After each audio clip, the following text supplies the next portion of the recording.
Hello, young scientists. I'm Mrs. Matthews. Thanks for joining me today for this first grade lesson, Parts of a Plant. We have two learning targets today. First, I can identify the parts of a plant. And second, I can tell which parts a plant needs for which jobs. There are lots of kinds of plants in the world. You probably see a lot around where you live. You can usually tell that a plant is a plant based on its parts. Have you ever seen this plant? It's called an air plant. It might not look like most plants that you've seen. I want you to imagine that you're sitting in your classroom right now.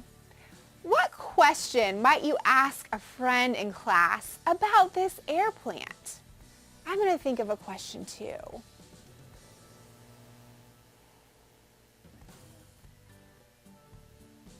I've got my question. Do you? My question is, it doesn't look like this air plant has a stem. And I thought that a stem was part of a plant. That was pretty important.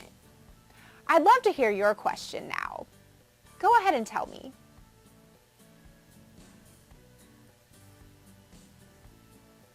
That's a very interesting question too. We're going to continue to learn about the parts of plants and come back to discuss our air plant a little bit later. Let's learn more about the parts of plants by reading the textbook. A plant's makeup. A plant has parts that help it grow and change. Taking root. A plant has roots that grow into the soil. The roots hold the plant in place. They take in water from the soil. They take in other things from the soil that the plant needs. Let's look at this active reading box. A detail is a fact about a main idea. Draw one line under a detail. Draw an arrow to the main idea. I know that usually the main idea is in the first sentence of a paragraph. Let's look at this paragraph. A plant has roots that grow into the soil. Is that what this paragraph is about? I think so. So that's our main idea. And now we need some details about roots. So I see roots hold the plant in place. That's a good detail. Oh, but look, the next sentence also has a detail. They take in water from the soil and other things as well. So roots are pretty important. Let's look at the next page. Stems stand tall. The stem holds up the plant. It takes water from the roots to the other parts of the plant. A flower has a thin, soft stem.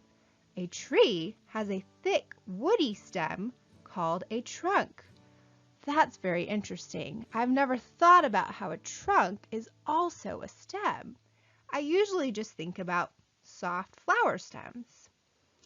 Okay, let's look at this box. Draw a triangle around the roots of the bean plant. Draw a circle around the stem. Look at that picture. Think about where you would draw the triangle. I'm going to put mine right here. Do you agree? Now let's think about the stem. Where would you draw your circle?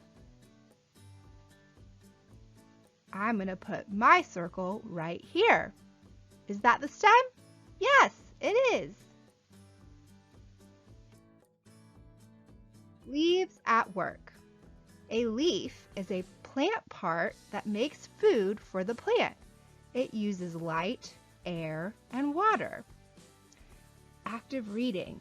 Find the sentence that tells the meaning of leaf. Draw a line under the sentence. Well, I know that leaf is highlighted in that first sentence, and that's probably telling me that the definition or what the meaning of leaf is going to follow that highlighted word. So, a leaf is a plant part that makes food for the plant. Let's look at this graphic. Leaves can be different shapes and sizes. Banana leaf, pine needles, ash, red maple, clover. I have some questions. Are banana leaves really that big that kids can hide behind them? And look how different a pine needle leaf is from the ash leaf. The pine needle is so thin and spiky, not soft like an ash leaf. What about those clovers? I see that it has 3 leaves, but I've also heard about something called a 4-leaf clover. So do clovers have 3 leaves, or do they have 4 leaves?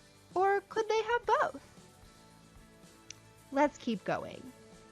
Flowers, seeds, and fruit. Many plants have flowers. A flower is a plant part that makes seeds.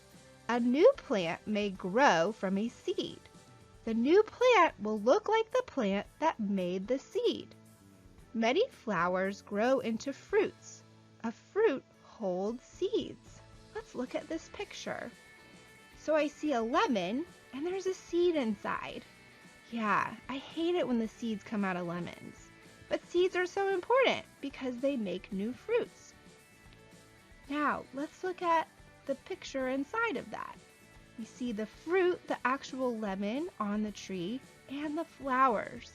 And I just read that the fruit grows from the flower. How interesting. Draw a circle around the leaves. Draw an X on the flowers and fruits. Where should we put our circle and our X? Do you agree with that? All right, now it's time to make a model. For this activity, you're going to need a plant, some paper and a pencil, and other craft supplies or a computer program, but those are optional. What parts do you see? What parts of a plant can you observe? Decide on a plan to find out, then make a model. I'm going to do this activity for you to model it, and then you can do it on your own with a plant that you find near where you live. Using your pencil and paper, make a chart like the one that I have here. Today I have a pansy, so I'll show you how I'm going to fill out my chart. What plant will I observe? A pansy. How will I observe the plant? I'm going to look at the plant today.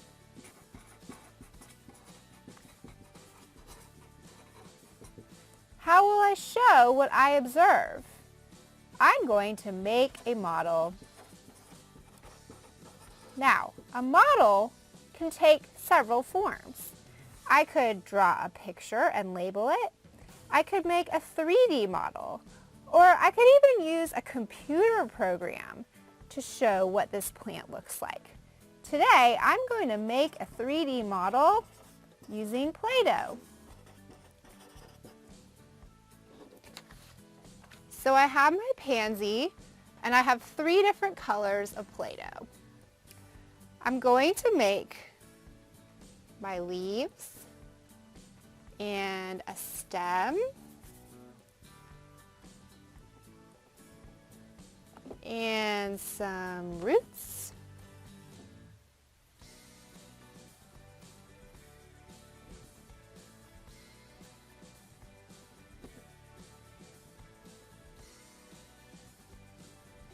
And my flower.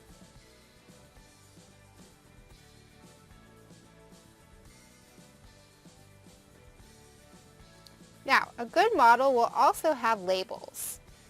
This is my flower, my leaf, my stem, and my roots. You try on your own at home now.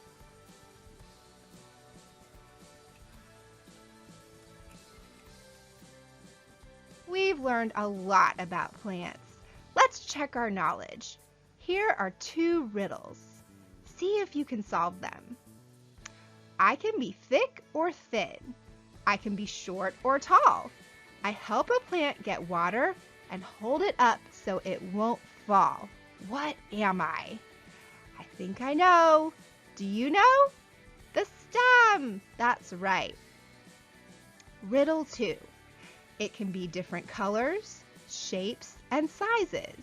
I may fall to the ground. I may take in light and air to make food for a plant since I can't move around. What am I? Oh, I know. The leaves. Now, let's look at this one. Label the parts of the plant. Let's go from top to bottom.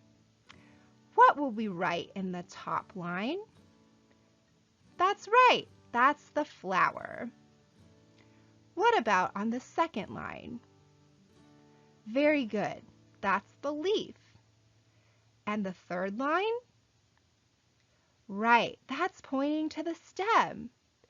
And the very bottom line? Excellent, those are the roots. Okay, now let's think about why these plant parts are important. Tell which plant parts the plant needs. Number 1, I need a plant part to hold seeds.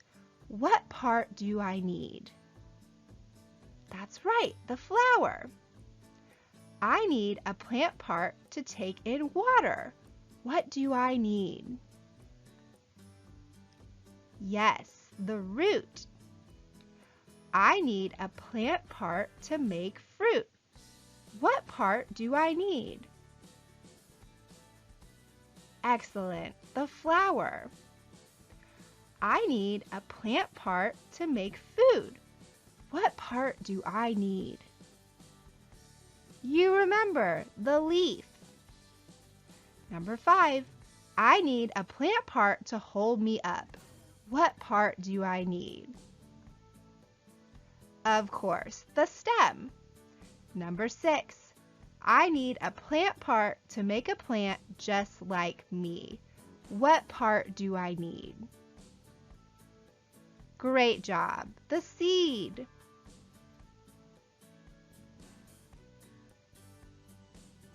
So back to that air plant. Does it have all 4 parts that we've discussed today?